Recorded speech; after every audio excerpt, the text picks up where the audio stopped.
Magicians are known for using tricks to fool people into believing that a simple change is actually magic. A lesser known fact about these tricksters, however, is their manipulation of blindness to create optical illusions that people truly didn't see coming. I'm Vani Taluja, and this is how blindness alters our perception.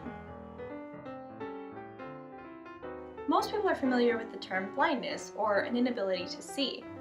We know there are different types of it, like color blindness, where maybe someone can only see in grayscale, but many people have never heard of neuropsychological variations, such as inattention blindness. While these are still ways that we are unable to see, the blindness stems from not a biological malfunction in terms of vision, but rather our attention being focused elsewhere. Inattention blindness is the overall concept which occurs when we fail to see something due to a lack of attention drawn to it. Probably the best example of this is your nose.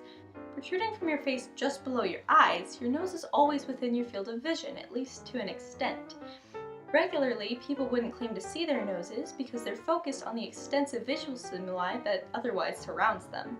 Because the brain is occupied processing all other visual information, recognizing the presence of your nose becomes less of a priority. Right now you can probably see your nose because I've been pulling your attention to it so you can consciously notice it's being there. This type of blindness comes in handy when we're doing intensely stimulating activities such as driving a car. If we were always focused on our noses being there, driving a car would be way more difficult because we wouldn't be able to focus all of our attention on traffic signals or other cars on the road. Change blindness is a specific type of inattention blindness where we fail to notice changes in our environment. Magicians use this idea frequently through misdirection or distracting us as they make changes so that when we notice the change, we perceive it to be magic. Psychologists also experiment with change blindness in what's called a person swap. The experimenter will approach someone and ask for directions. Then, after a distraction, the experimenter will be replaced with another person. Majority of the time, the subject doesn't notice the change because their focus is solely going between the directions they're giving and the distraction, failing to notice anything different about who they're actually talking to. You may be experiencing change blindness right now. Because you're listening to my words and focusing on the information, you're likely blind to the fact that I changed my necklace twice in the video.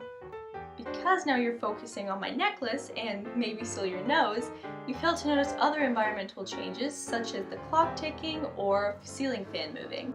These various examples all demonstrate how, even with 20/20 vision, you can still experience daily blindness. So, the next time you get tricked by a magician, don't feel bad, just remember, hey, you were blind.